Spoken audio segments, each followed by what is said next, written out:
Students, आज का हमारा टॉपिक है हाउ टू मल्टीप्लाई पोलिनोमियल्स के पोलिनोमियल्स को मल्टीप्लाई कैसे करना है। तो सबसे पहले पोलिनोमियल्स आप जानते हैं क्या होती हैं। हमारे पास अलजेब्रिक एक्सप्रेशन होती हैं और ऐसी एक्सप्रेशन होती हैं जिनमें वेरिएबल्स की पावर जो होती है वो होल नंबर होती है, यानी कोई भी वेरिएबल होगा उसकी पावर नेगेटिव नहीं होगी या उसकी पावर जो है बट्टे की फॉर्म में नहीं होगी। जैसा कि आप यहाँ पे देख सकते हैं x माइनस वाई लिखा हुआ है, तो ये हमारे पास एक पोलिनोमियल है।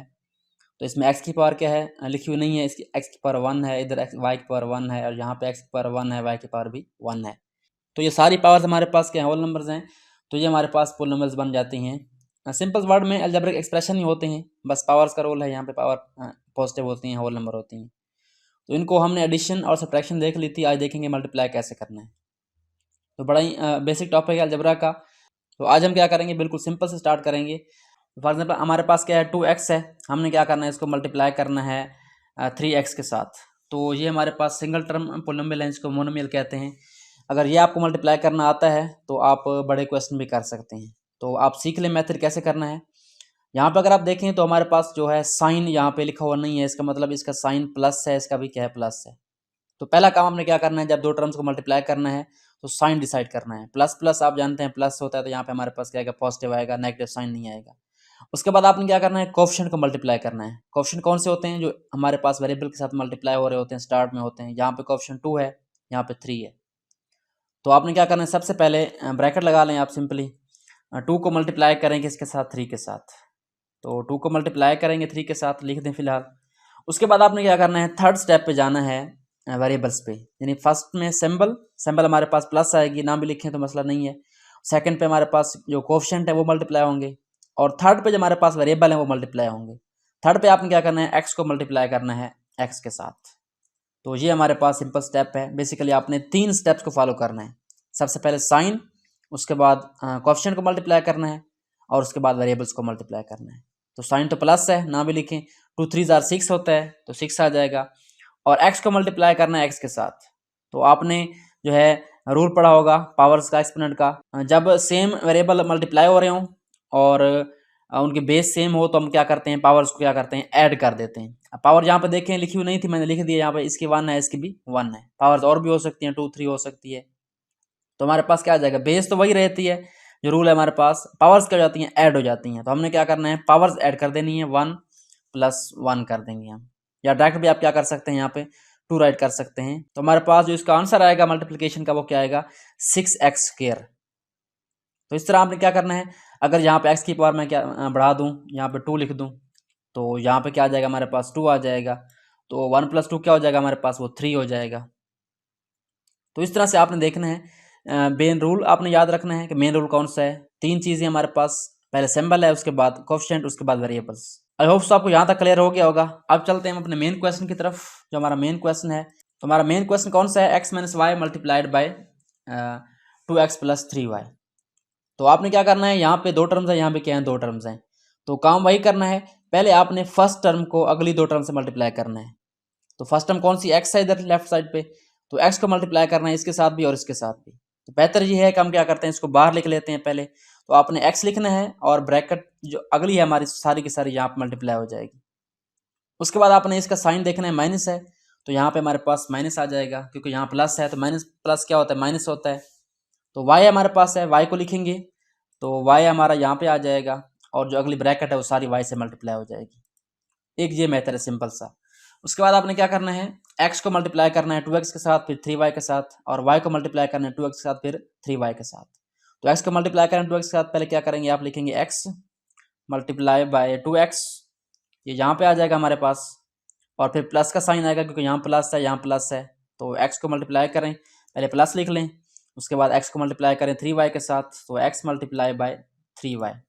तो ये हमारे पास x मल्टीप्लाई हो गया दोनों ब्रैकेट के अंदर, दोनों टर्म से। उसके बाद क्या करना है, आपने आगे जाना है -y की तरफ। तो माइनस जब अंदर जाएगा ब्रैकेट में तो साइन चेंज कर देगा। इस बात का आपने खास क्या रखना है कि माइनस जब अंदर जाता है ब्रैकेट के तो साइन क्या हो जाते हैं, सारे तब्दील हो जाते हैं। तो माइनस प्लस क्या होगा, आपका माइनस होगा, और y मल्टीप्लाई होगा किसके साथ, y को मल्टीप्लाई कर दें आप 2x के साथ। तो लिखें y × 2x, तो y × 2x आ गया। उसके बाद हमारा लास्ट स्टेप रह गया है। लास्ट स्टेप कौन सा है, y को मल्टीप्लाई करना है 3y के साथ। साइन क्या आएगा, माइनस प्लस माइनस का, माइनस लिख लें यहाँ पे, और वाई मल्टीप्लाई होगा किसके साथ, वाई मल्टीप्लाई बाई, मल्टीप्लाई का साइन लिखेंगे, उसके बाद 3y। तो ये हमारे जो है राइट हो चुके हैं। अब क्या करना है, हमने इनको मल्टीप्लाई करना है और सिम्प्लीफाई करना है, नीचे लिखना है। तो आपने आना नेक्स्ट स्टेप में। नेक्स्ट स्टेप में हमारे पास क्या है, इक्वल लगेगा और x और 2x आपस में क्या हो जाएंगे, मल्टीप्लाई। जिस तरह हमने पहले एक टर्म को एक टर्म से मल्टीप्लाई किया था। तो x का कोएफिशिएंट कौन सा है, 1 है, यहाँ पे 2 है, तो 1 को मल्टीप्लाई करें 2 के साथ हमारे पास 2 आता है, यहाँ पे 2 आ जाएगा, साइन पॉजिटिव रहेगा क्योंकि यहाँ प्लस है, यहाँ प्लस है। x जब x क्या होगा, x की पावर क्या हो जाएगी, ऐड हो जाएगी। x की पावर उधर 1 है, इधर भी क्या है, 1 है, तो 1 प्लस 1 लिखना चाहे तो लिख सकते हैं, या डायरेक्ट भी आप कर सकते हैं इसको 2। तो ये हमारे पास फर्स्ट टर्म जो है सॉल्व हो चुकी है। उसके बाद आपने जाना है साइन की तरफ, प्लस है या माइनस है, साइन लिखना है प्लस, और उसके बाद आपने क्या करना है, नेक्स्ट को मल्टीप्लाई करना है, x मल्टीप्लाई बाई 3y।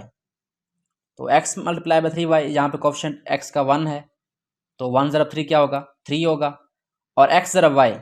अब x और y के वेरिएबल जो है डिफरेंट हैं, यानी बेसिस डिफरेंट हैं, तो हम क्या करेंगे, इनकी पावर ऐड नहीं होंगी आपस में, इनको आपने कंबाइन करके लिख देना है यहाँ पे, यानी x की पावर 1 है, y की पावर 1 है, सिंपली आपने इनको जोड़ देना है। उसके बाद माइनस का साइन है, माइनस के बाद क्या हो रहा है, मल्टीप्लाई हो रहा है हमारा y और 2x। तो यहाँ क्वेश्चन 1 है हमारे पास, 1 ज़रब 2 क्या होगा, 2 ही होगा। उसके बाद y ज़रब x है, तो हमारे पास क्या आ जाएगा, yx लिख लें या xy लिख लें, आपकी मर्जी है। और ये हमारे पास लास्ट स्टेप आ चुका है इसका, नेक्स्ट माइनस साइन आएगा और y ज़रब 3y। तो 1 ज़रब 3 क्या होगा, 3 होगा, y को y से मल्टीप्लाई करेंगे तो हमारे पास क्या आ जाएगा, y का स्क्वायर आ जाएगा। तो ये हमारे पास मल्टीप्लाई होकर आ चुका है। अब एक और स्टेप रहता है, अब यहाँ पे अगर देखें तो हमारे पास एक्स वाई है, यहाँ पे वाई एक्स है, तो ये हमारे पास लाइक टर्म्स हैं। लाइक टर्म्स कैसे हैं, फिलहाल कंडीशन में हैं, ये लाइक लग नहीं रही, लेकिन क्या हमारे पास ये क्या है, लाइक हैं। क्यों, क्योंकि हम वेरिएबल्स को कोशिश करते हैं अल्फ़ाबेटिकल ऑर्डर में लिखते हैं, तो इसको हम लिख सकते हैं एक्स वाई, क्योंकि ज़रब में जो है ऑर्डर चेंज करने से कोई फ़र्क नहीं पड़ता।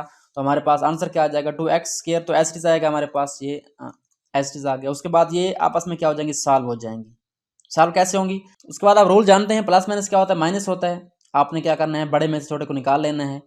तो जब 3xy में से आप 2xy निकालेंगे तो हमारे पास क्या बचेगा, 1xy बचेगा। और साइन कौन सा आएगा, बड़े नंबर का, बड़ा हमारे पास 3 है, इसकी साइन पॉजिटिव है, तो साइन लगा लेते हैं पॉजिटिव। और 3xy में से आप xy निकालेंगे 2xy, तो हमारे पास क्या बचेगा, 1xy बचेगा। सिंपली 3 में से 2 निकालना है, वेरिएबल सेम है, लाइक टर्म है, तो आपने क्या करना है, वेरिएबल y लिखने हैं और 3 में से 2 को निकाल के यहाँ पे आंसर उसका 1 नाम भी लिखें, तो हमारे पास ये xy सिंपल भी राइट कर सकते हैं इसको। और उसके बाद हमारे पास ये टर्म रह गई थी, इसको हम क्या करेंगे, नीचे लिख देंगे। तो ये हमारे पास इसका सिंप्लीफाइड आंसर है। इससे आगे ये मजीद सिंप्लीफाई नहीं हो सकता, इन सिंपल फॉर्म में आ चुका है। So students, I hope so आपको टॉपिक समझ आ गया होगा कि कैसे हमने सॉल्व करना है इसको। तो आपने ट्राई करनी है, बेसिक मेथड सीखना है कि हमने एक टर्म को कैसे मल्टीप्लाई करना है। जब एक टर्म को मल्टीप्लाई करना आ जाएगा तो बाकी आगे काम जो है ज़रा आसान है, आपने उसको ट्राई करना है, प्रैक्टिस करनी है उसकी। सो अगर वीडियो अच्छी लगी तो लाइक करें और शेयर कर दें अपने फ्रेंड्स के साथ, क्लास फेलोज़ के साथ। और अगर आपने अभी तक मेरे चैनल को सब्सक्राइब नहीं किया तो काइंडली चैनल को सब्सक्राइब करें और बेल आइकन प्रेस करें। Thanks for watching and don't forget to subscribe my channel.